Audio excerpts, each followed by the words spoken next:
So Craig, I want to show you two pictures. One is AI generated and one is real. I want you to take a guess, right? Which one is real? Take your time, look closely. Which one do you think is real? The one on the left or the one on the right? The one on the right. Wow, you got it 100% correct. You sent me this picture in April 2025. I recognize it. I'm happy you recognize it. I kept it. Tell me something that's outside the frame that this picture doesn't capture. For me. What's happening here? Well, I can't actually remember. I'm trying to remember exactly where it was. We were actually in Botswana at the time. Looking at that animal, there must be a mommy somewhere. So that's a baby elephant? Yeah. How close were you to it? Oh, you get up close. It's a couple of meters, maybe 3, 4, 5 meters max. Close. Wow. Meters, yes. 3, not kilometers, meters. Meters, yeah. It gets up close and interesting. What did I miss in the picture? Yeah, you got it 100% correct. Would you say that there is a picture that AI is not capturing today? Because here we have an AI generated picture and a real picture. Is there a story that AI is not capturing? I think so, but I think, the reality is that I know the real. So, but for someone who doesn't know it in the flesh, you wouldn't be able to tell it, But maybe because I was there and I can interpret what's going on in the picture, I can see the elephant small. So I know there's got to be a mommy around somewhere. So I guess you weren't afraid? You would have too close? Because the elephant looks like it's watching you straight in your face. Kerwin, the one thing with elephants, when you are around animals and around game, is you have to learn to read nature, So if that elephant was there and his ears were flapping, you wouldn't be so close, because then the guy's getting a little bit uncomfortable. And there's far too many pictures of elephants rolling cars because they're small in comparison, Yeah, 100%. So tell me, do you think from where you sit, sometimes you're coming to us today from Africa, so where you sit, sometimes in a while, I don't think I would want to go so up and close and personal with lions and elephants, But do you think that there can be now a challenge now as we view AI maybe as a tool and even becomes more than a tool, that we're sort of blurring the lines between what is real and what is virtual or AI generated? What do you think about that dichotomy? I think there's a big dichotomy, to try and identify. When I look at the number, and we don't actually even know them, the number of AI influencers that are out there on Instagram and that, and we were looking at one a couple of weeks ago that had over 1 million followers, and people are actually unaware that it's not, that it's actually not real. And then I actually took an influencer that I knew was AI, and I showed it to one of the top people. And I said, the same as you said to me now, is this real or not real? And they said, no, it's real. I said, it's not real. Wow. And, the level at which it's getting better and better is actually quite scary, to be honest. I mean, if I had to show you that Instagram page, it's of a woman that goes out into nature and, it's like real personal, stepping through water with water splashing, staring out at the horizon, and you would say this is 100% real, but that person does not actually exist. It's part of a campaign that my brother's working on, and what's interesting to know is the confusion and the discussion within the company as to whether they actually say this person is not real, these images are not real, or do they just keep playing with the theme? But then what happens if it all unravels? But yeah, she's not real. And but it looks as real as you can get.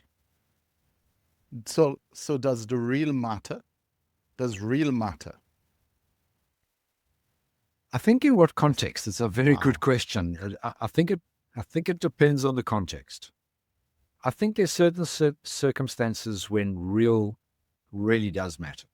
And yet, I mean, I'm sure everyone, even watching here, and we watch a lot of content around AI and what's going on. And one of the I think it was 75% of users of ChatGPT last year were using it for personal advice. So Wow. that's quite a statistic. In other words, people are trusting the advice of an AI agent. Now, that's not real. Now, to me, that's exactly the situation where I want things to be real. You know, I think, and hopefully this is a lot of what we're going to discuss is the importance of being real. So right now, everybody's in awe over AI and showing its power and feeling the fear and whatever.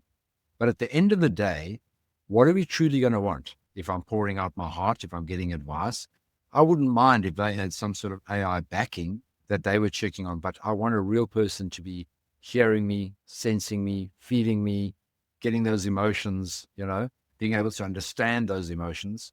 But that's the extent to which it's getting blurred these days. Wow. For those of y'all who don't know, we are chatting today with OG Craig. He's a serial entrepreneur, a futurist, and one of the most respected voices in crypto.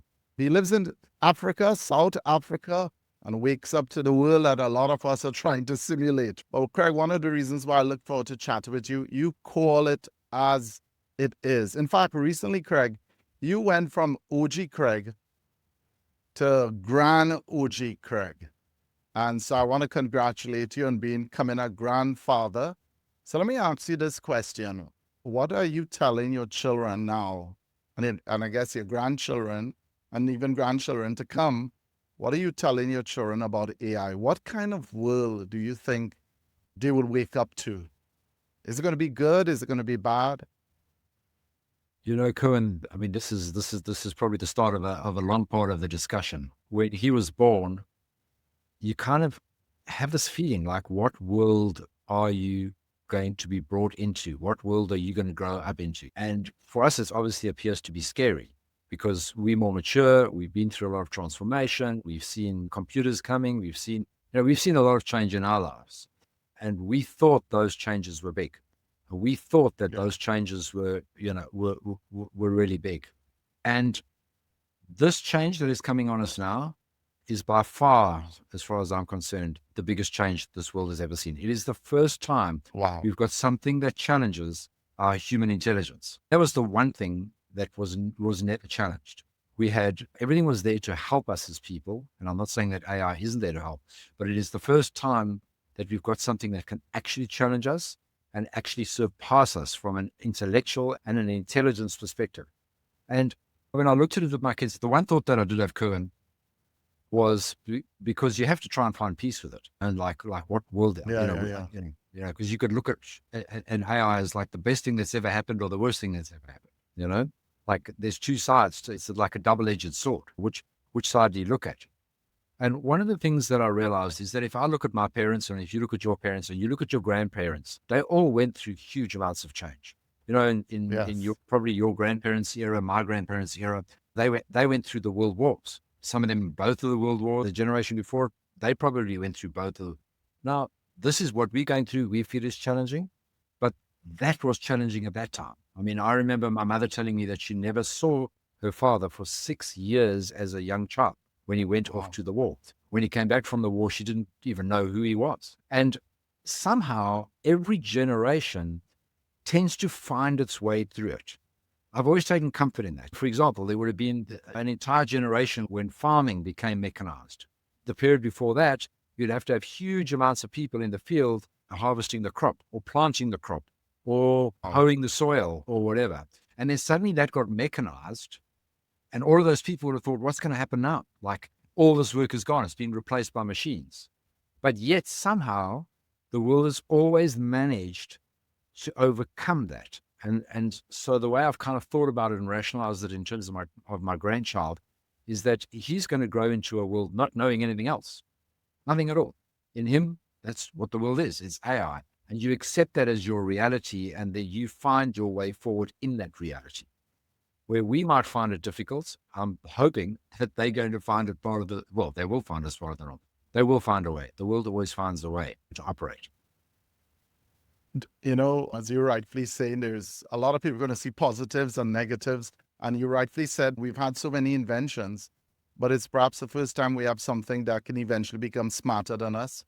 And when you think about all the animals on the safari, right? The lion, the tiger, the bear, whatever I guess you don't have, do you have tigers in South Africa? No, we don't have tigers. We have lions. Yeah. But if a lion is coming for you, I guess you run in the car and you lock the door, and hopefully the lion, you're smarter than the lion. But what do you Yes, do if the correct. lion was smarter than you? So, Craig, you have these African sayings. Do you have an African for when you're in trouble and the lion is smarter than you? Well, the lion isn't smarter than you, but yeah, there's a lot of things that you do in the circumstances, and one of them you do is don't run.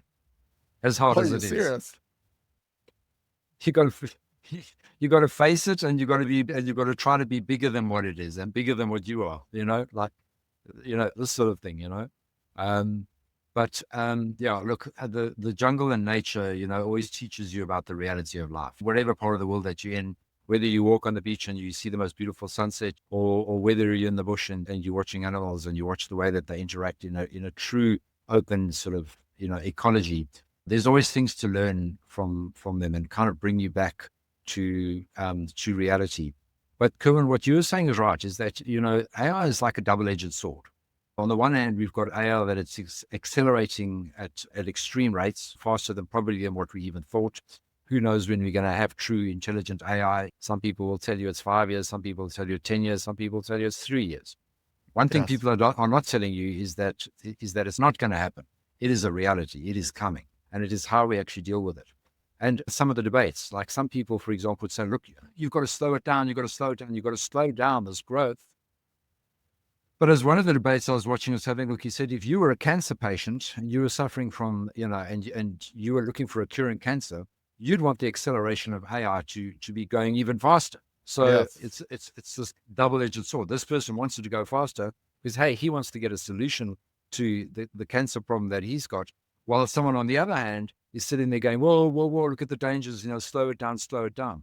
And I think in that dilemma, one thing we do know with technology, Cohen, is it always progresses. I mean, you were probably around for sure when the first computers came out, the first mobile phones came out. I remember when it was the first time you could speak via your mobile phone on voice over internet, and, Yeah, our yeah, yeah. government banned it. You weren't allowed to have VoIP because then the telecoms were going to lose the money of a landline. But who has a landline today? I don't even own a landline anymore. I don't know about you. So technology always progresses. I don't think we can ever stop it because there are huge benefits from it. And I guess the problem is how it is. You can't also control it. I'd love to say how it's controlled. You can't control it either because you've got nation states competing against nation states to try and stay at the forefront. So I guess it's how we learn to deal and interact with it. So as an example, someone could say to you, like, the internet is the worst thing that's ever came out. And you'd go and argue and say, no, it's not. Look how the internet's changed the world. They go, well, look at all the human trafficking that happens on the internet. Yeah, yeah, Look yeah. at all the pornography that happens on the internet. Look at all, you can learn how to make a bomb on the internet if you get into the internet is bad. So what you have to look at it is you've got to say, and I feel is that you have to look at it and say the technology is good, but there are certainly bad actors. I think from a personal approach, we're not going to stop the technology, but we have to learn how to deal with the bad actors in the space. That's the way I see it. Wow, that's such a great point, Craig. In the Caribbean, I don't know if it's in South Africa too, but we play a game of hide and seek as kids. We go and hide, and you say, ready or not, here I come. I Yeah. think you rightfully said it is the case with AI now. We can have discussions on it, but ready or not, here it comes. And you made such a great point too, Craig, as we started to talk about nation states and who are the actors in this thing. Because it's not like you can say you can just put guardrails or just, let's just stop AI. Because if America stops AI, I guess China and other countries will. But somehow we do have nuclear non-proliferation treaties. We have some way to keep back this dangerous nuclear impact to the world. And we got to see perhaps AI, which can do so much great for humanity, but also can be such a significant threat. So what do you think nations or the planet can do to mitigate the risk of maybe an existential event happening? I think what's important, look, who might be saying what nation should be doing, but I think there are some lines that can be drawn at very high levels. So, for example, we're not going to let AI control our nuclear programs in terms of our 100%. weaponry. The nuclear weapons, I think, is one where, and I think it's actually even been put forward from President Xi from China, saying that like there's some lines that got to draw in the sand in case this model or this AI goes rogue. Because I mean, I'm sure a lot of us hear about AI stories of AI going rogue in various organizations, and I think from those aspects, kind of broad guidelines would have to be decided on. But unfortunately, at the pace that it's moving, and not only the pace that it's moving, the lack of understanding from a lot of Wow. people, not only us, our leaders, they're not even in a place to be able to see that and to notice it, to watch these threats that we're talking about when people get bribed and create their own wallets and create their own economy and speak to themselves. And the powers that be don't actually even see it. And I think that's kind of the place where some broader, high level sort of guardrails need to be tried to be put in place, because this is something that's not stopping. And the problem with it, Cohen, is that when you've got a race, one nation against another, America wants to be ahead, they don't want China to be behind, then China gets ahead, one gets ahead. So you're trying to create the ultimate power in terms of AI. Well, what happens if that AI that you create surpasses both nations? In other words, in its thinking. Wow. So suddenly what you're trying to get on this race, but what you're not realizing is you're actually creating a monster that no one can control. And I think at some point there will be realization around this, and the fact that this monster that's being created would need to be controlled, because otherwise things could get seriously interesting. Because what we're looking at potentially, I mean, could you imagine a scenario, Cohen? And I mean, I'm throwing it out there. I'm saying, because you can't think of these things in the future. Could you imagine Earth being existing without humans and there's just robots? I mean, Wow. have you ever thought of that possibility? Well, I Crazy. mean, we could almost be chewed up, we could be Yeah. eliminated. And I think these are the things that will start to become, that is a possibility. I'm sure it's in some scenario plans out there for sure. And I think in that, hopefully the realization will come that actually controls it. So, and how that happens, I'm not sure. But we spoke about the nuclear sort of race that happened in the past when, nations were developing nuclear weapons. So if I give you a scenario and I say like the perfect world would be no one had a nuclear weapon. Like that would be the best. No one's got nuclear weapons. That would be the perfect answer. But let's say I've got one powerful nation that has nuclear weapons, and there's a whole lot of nations around here that don't have nuclear weapons. Is it good to have one with a nuclear weapon and other whole nations without nuclear weapons? So that's the question to you. Would that be a good thing? I think it'd be better for no nation to have, for there to No, be no nuclear weapons. give But I yeah, agree. I agree. So follow my story. If no nation had a nuclear weapon, that's prize number one. But now we've got yeah. one nation with a nuclear weapon and a whole bunch of nations around that have none. Is that a good situation? I think that one nation can control the planet. And I think that you Exactly. got to ask if that is a good Exactly. So situation. what? I think the answer is no. Yeah. The answer is no. So given that one nation's got a nuclear weapon, wouldn't it be good that another nation just outside there also had a nuclear weapon? Why? Because this guy knows if I fire this nuclear weapon, they're going to fire the nuclear weapon. So I might try and destroy them, but they're going to destroy me. And therefore, no one fires a nuclear weapon. And would you You say to understand my Craig, train of thinking? yeah, I understand your train of thought. Would you say that we call that in the past mutually assured destruction? But would you say that with AI, as opposed to the arms race, I know you think about the arms race, Russia and the US, and hey, I got a nuclear bomb, like I guess like what Trump told Kim Jong-un. What's his name? Kim Jong, the Yeah, president of North North Korea. Korea. He said to him, my button was bigger than your button, and it works. And I think that's a challenge we have between Russia and America and this arms race, and to say eventually we're going to have mutually assured destruction. But I Correct. think you made such a good point. As we go into an intelligence race, and I'm going to build the best AI, and you're going to build a better AI, and I'm going to build a better AI, and you're going to be a better AI. But somewhere in the process, it's no longer nuclear weapons in the hands of human beings Correct. who And want to that's live. and that's when Yeah. humanity, whether it be America and China, maybe would come together and say we both have to control this. But we're not at that level because right now everyone's trying to better each other. One better, one better, one better, one better. But it's going to get to a point of agentic AI where you are then going to hopefully, and I believe in because we are human and AI is not human, that hopefully you will then see, people will see the human nature of it and see the human threat to it and maybe then come to some consensus. So that's a hope for the Wow, future. correct. That's a good hope for the future. It's a good hope for the future. We'll have to unite for common survival. Craig, my new position at GAISB as a CEO, I'm getting a lot of people reaching out to me. And these are the type of discussions I think we have to have at a governmental level. These are the Correct. type of discussions that we need to have at the United Nations, wherever we are. And sometimes we think that we cannot make an impact, but I think it's important that everyone who has a voice should raise their voice to increase awareness. And we need to have the right discussions because sometimes money blinds us to the challenges that we're facing. And I think there's been a lot of money being thrown at AI. And as you rightly said, there's a lot of fear of if I don't keep up, and fear of disruption, and for businesses, and perhaps who's suffering the most? It's going to be the employees. Let me ask you a question. What do you think the future of work would be?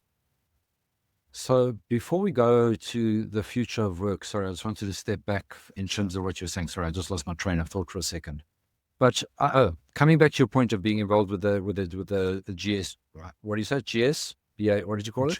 Global Standards of AI. GAISB, the Global AI Standards GAISB. Body.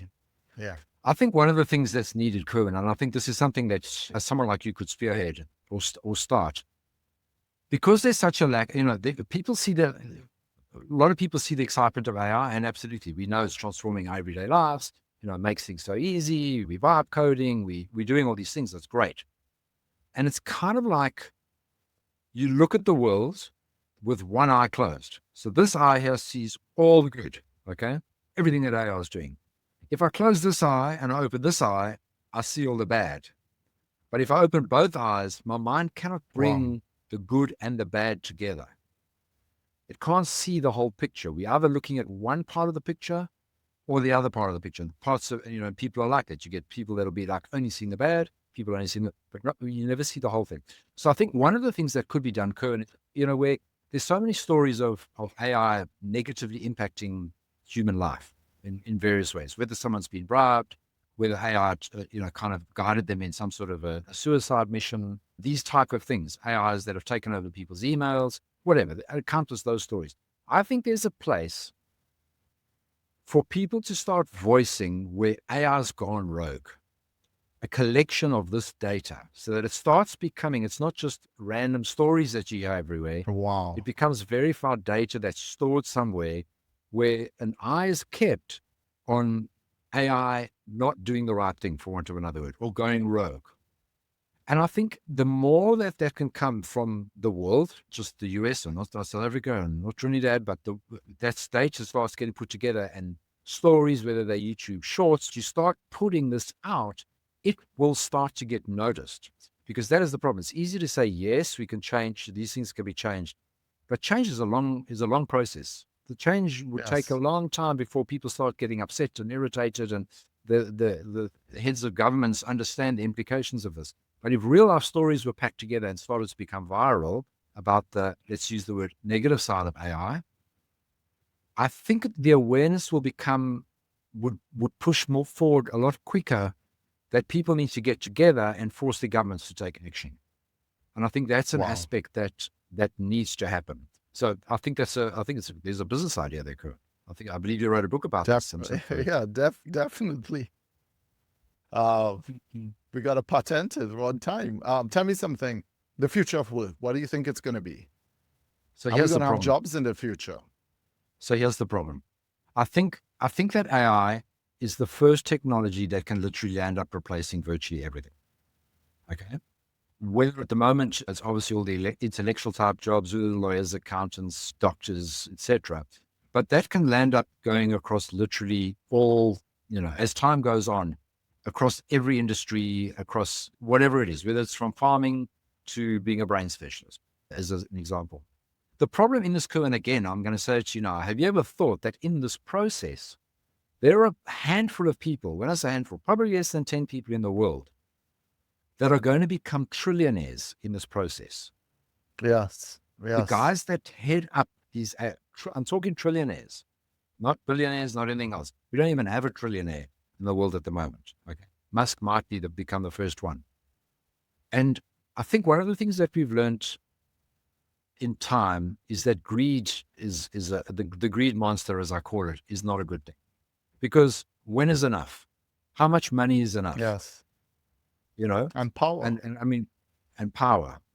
And I think that it becomes a really, really big problem. So, for example, you have a look at, I don't know, just take Claude or ChatGPT or any of these models.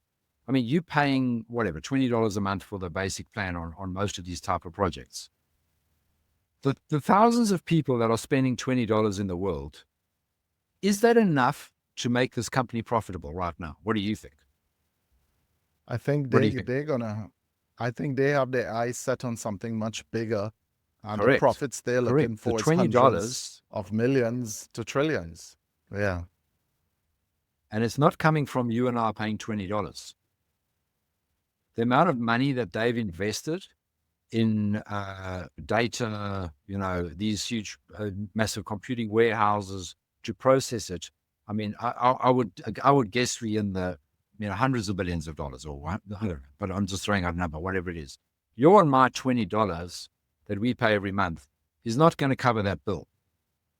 Where are they going to make money? Are they waiting to make money now, or are they waiting to make money in the future? The answer is they're waiting to make money in the future. Where are they going to get that money from? From the displacement of labor. And when I use the word labor, I mean every skilled type of labor, whether you're a farmer or whether you're a brain surgeon, it will be replaced. And that is the horrible part and the dehumanization of the earth and what's coming out. Sorry, now I'm speaking the negative parts of things. And you've got a group of people, less than 10 people in the world, they're going to be controlling the wealth. And what would their influence be over governments, politics, wars, etc., etc.? And those are the things that we really have to be careful about, because I have no doubt that by far the majority of jobs will be, right now you can say, well, you've got a job, because everyone says that. Yeah, you've got a job as long as you're embracing AI. In other words, I might be a lawyer, but hey, if I'm a lawyer who understands and uses AI, I'm a better lawyer than you, so I'll have a job. But it won't be too long before you don't need any lawyer or accountant for that matter, or very few. So the displacement of people is definitely going to happen, and a massive displacement of people. How the world deals with that, I don't think will be pretty. If you go back and look at the big changes that happened, one of them was the two big industrial type revolutions that happened in the past, when factories mechanized, in other words, when machines came into factories back in the day. You are obviously displacing a huge number of people that were factory workers. I'm not talking farming workers, I'm talking factory workers. You landed up with mass industrial action. People would burn the buildings and break the machines and whatever. To such an extent that in the UK, I think it became a capital offense. In other words, you could die for that, for blowing up industrial development. But yet we got past it. Same thing happened with farming. You had thousands of farmers out there. Now you mechanize farming with planting and harvesting and everything else. Mass revolution, industrial revolution in terms of people striking and going out and rioting. But yet it continued. Now, those are two small scales. If you take that and look at it in our universe today, where we're talking about pretty much the majority of the workforce, or a significantly higher portion of the workforce, in every industry, in every career, in everything being displaced. Can you imagine the level of disruption that's going to happen? I mean, Yeah, it's no wonder wow. these people that running these AI companies are building bunkers under the ground and whatever, where they can live, because that type of disruption, I don't know if we're ready for it, but it's coming. It's coming because every man, you, me, and every woman and every family wants to look after their family, their children. Now, if you're not able to anymore, you're not going to take that easily. All kinds of crime is going to happen, all kinds of things. So these are the very real factors. This is the sort of the negative side. So I'm sure you've got some. I know you've got sea all around you. I don't know if you've got many mountains around you where you can literally, let's say you're walking on a cliff face and you're walking towards the sea and you're looking at this absolutely beautiful sunset ahead of you. As you walk closer, man, this picture of the world and the sun that's setting just becomes more and more beautiful as you're going. But suddenly you get to the end and you fall off a cliff. Suddenly it's not a pretty picture. Suddenly it's not a pretty picture anymore. And it's that progression that we're in now that's still all rosy and beautiful. But at some point we fall off the cliff. And is that something that we can stop? And I think what you're doing, Co, and with what you're starting, is the grounds of bringing this to awareness of yes, we need it. Yes, we're embracing it. Yes, all these things. But it's like this. It's like, how do we manage this? And it's no wonder why people's brains are just swirling with like, what do I do with this? I mean, some people are ahead in AI and they're using it and they're coding it and they've got co-workers and all these things. Other people don't even know where to start. And they think, but I don't even know where to start. But I know I've got to start.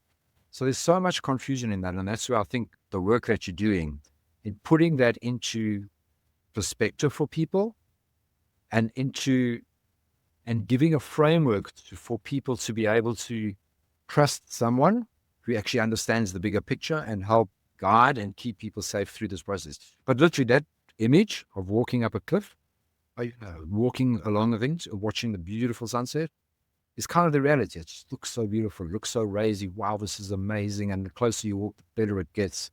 And then all of a sudden, bam. Wow, Craig, this discussion is, to me, it's like, I like to use the expression liquid gold. Elon Musk says that we're entering an age of abundance. And you're right.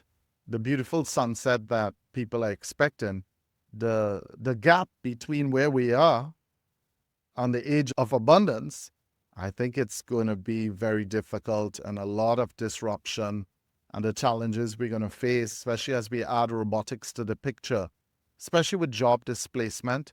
I think a lot of people are burying their heads in the sand, hoping that everything will turn out well, where I think we got to grab the bull by the horns and determine the type of future we want.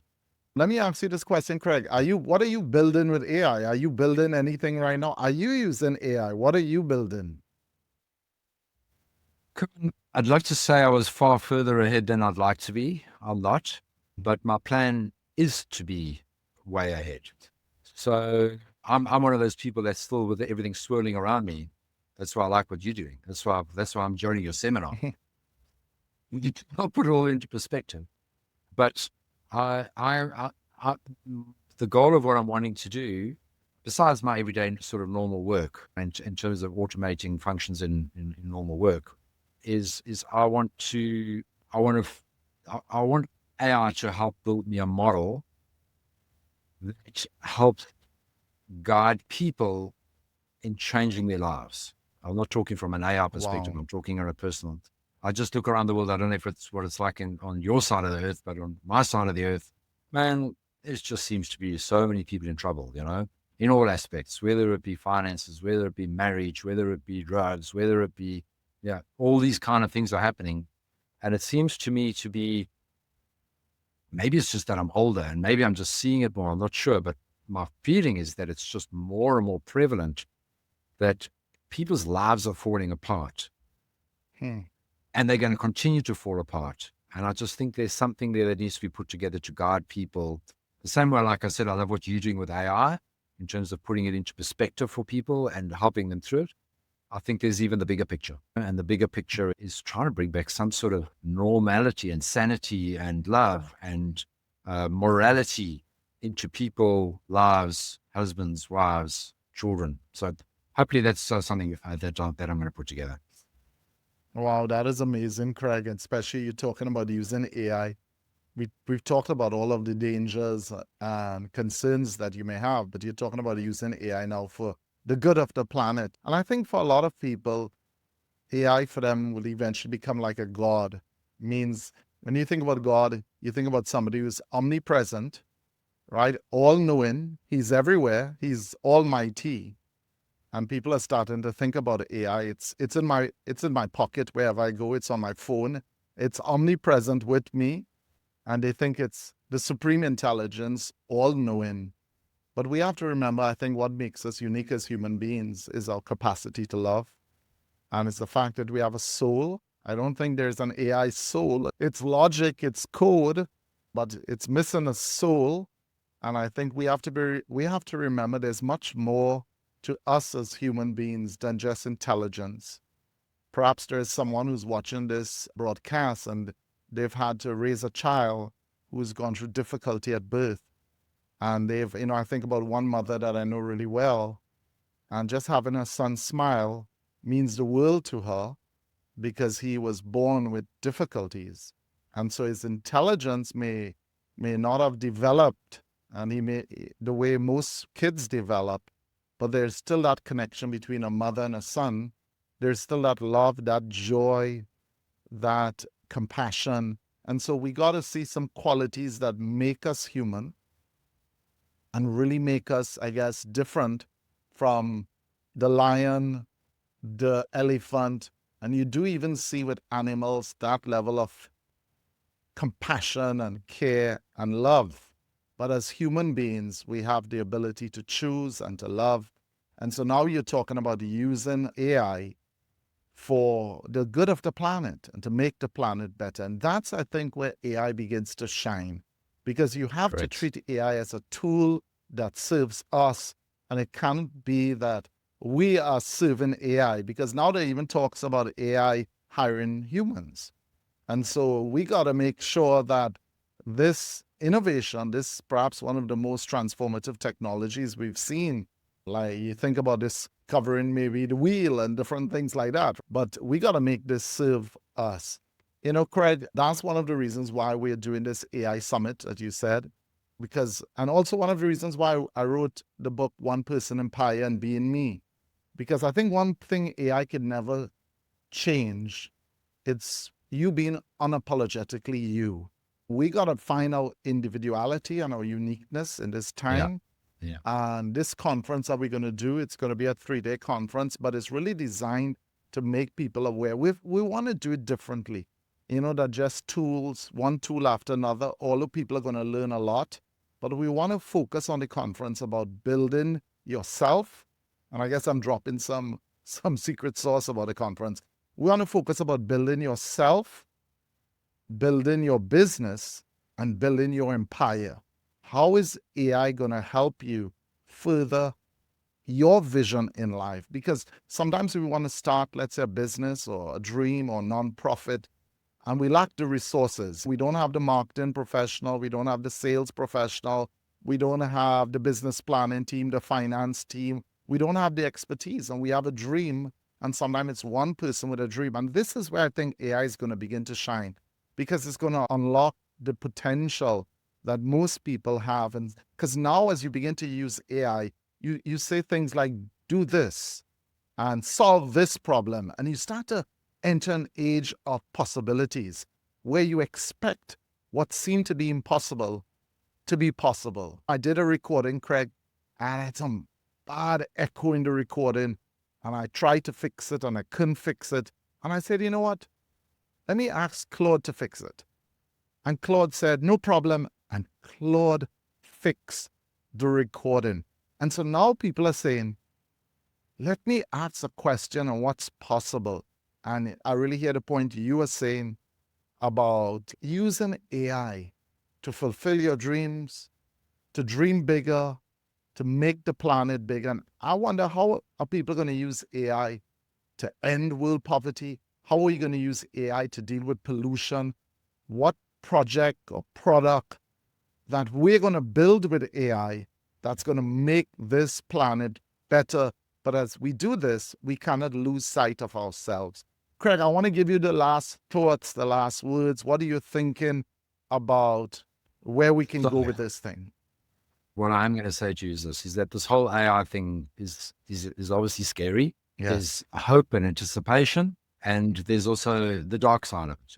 And both live, light and dark, night and day, summer and winter. Yeah, They yeah. always exist together in our universe. And I think if I've got a parting message, it's this. And I don't know, Cohen, I don't know if you ever think sometimes about what life is going to be like one day when you die. I'm going to go to Yes. heaven.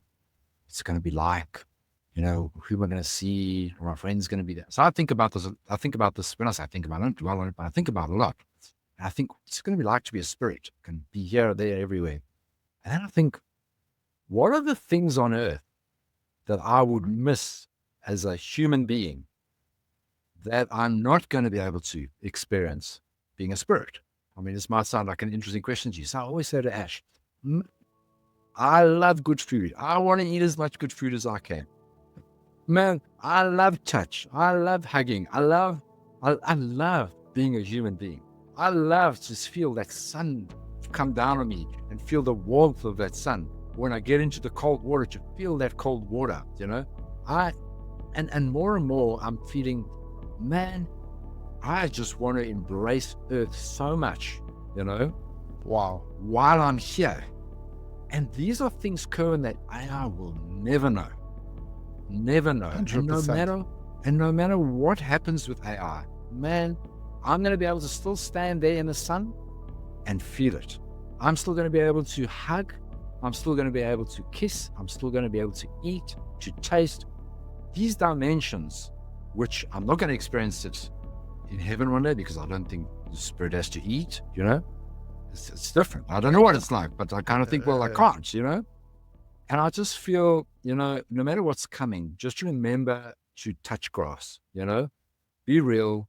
Let's get back to being real. Let's use the tool.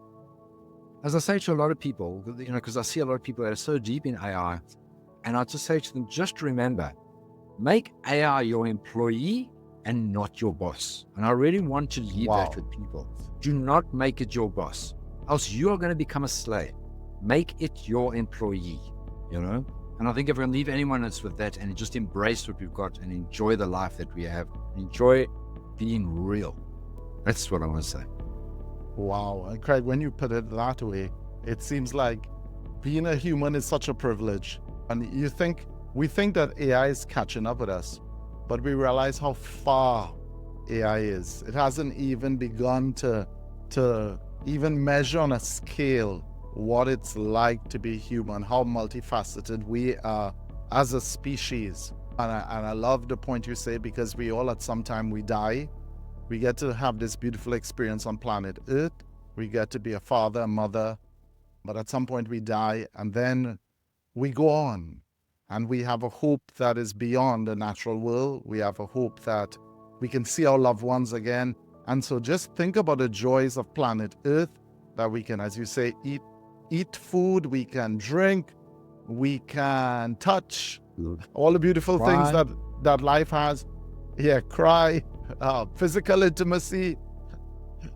But then when we die, there's the beauty of another realm that is spiritual, right? Yeah. And this is the whole idea. I come, of course, Craig, from a Christian background, and there's this whole idea of God being a spirit, and there's a hope that we can see our loved ones again. This is the whole idea of Christ dying and being risen from the grave to let us know that there's more to life than death.